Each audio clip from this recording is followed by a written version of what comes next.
Kanaaf rasuulli rabbii dhiirata manaa kenne akkasiin inni. Assalamu alaikum warahmatullahi ta'ala wabarakatuh. Jirra jirtu ashama harka fuune warreen amantii ta'aniitiin baga jiraattanii saata nageessan isiniin jecha waan baay'ee nama gaddisa, waan baay'ee nama rifachiisa, nama naasisaa takka garte ilmi namaa kun dhiiroo akka ummatti wajjin jiraatu taa'u tana booddeefa kan banatti ilmi amma fakkeenyaaf namni takka jaartii ofii jaartiin ta'e jechuun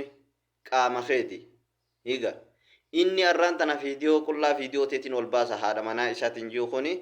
waa xiqqollee sheemii miti ittiin dhagahamtu badawoo kana badawoo naman tahin yaa gowwaa harsama injii arraan tana maaliif yoo naan jettane harsama jechuun namni obboleettii fi haati obboleettii teeti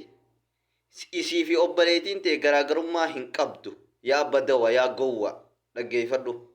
yoo viidiyoon tiyyatuun kasin dhuftu taate harsama naman tahin kasammuu furriidha akkamitti haadha manaa kee wajjin ciiftee wajjin raftee gabbaatee haadha manaa teeti yoo birrii hin ergine qullaan si ol baasa osoo isii waan feete siin jette osoo waan feete si goote viidiyoo isii uffata qayyarattu viidiyoo haaftee viidiyoo irraa waraabdee siin ol baasaa siin gallakkisaa akkamuma jettaa yaa badawa naman tahin siin maqaa dhiiraa nyaataa jiraahu ummanni tokko jechuun ummata sammuun furriidha ummata gowwaan akka ummata kanaan agarreewwan saba kaan irraa maa fakkeenyaan fudhanne dhiiga harsama dhiiga maal dhiira akkamitti ummata kaan irraa fakkeenya fudhadhaa ummata amaaraa tikiree jira saba meeqaa jira dhiiga ummata akka ummata oromootti viidiyoo haadha manaa efii fidee akka waan dhiirummaa takkatti siin ol baasa yaa gowwaa obboleettii teetii bar haadha teetii bar harmee teetii bar namni ati arra qullaa wajjin ciiftee haatee siin ol baasa jettee doorsiftu kuni haadha manaa kee bar obboleettii teetii haadha teetii bar haadha teetii tasi dhaltee bar yaa harsama naman tahin yoo viidiyoon tiyyatuun sin dhufte ummata sammuun qabne jechuun ummata biyya ambaa kana keessa jiran ummata dhiiraa jechuun ummata dhiiraatiif dhaamsi kiyya kun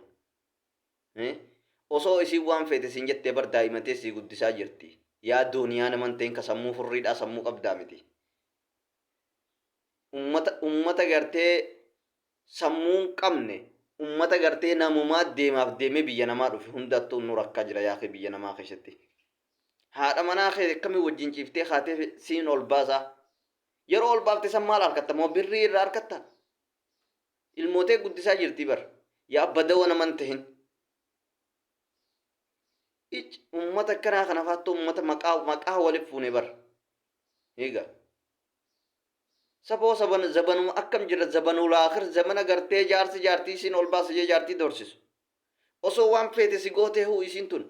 osoo gochin taane waan barbaadde asirra raawwattu akkamitti viidiyoo qullaa wajjin rafte kaaftee isiif irraa quban qabne siin ol baasa jettee doorsifta yaa harsama naman tahin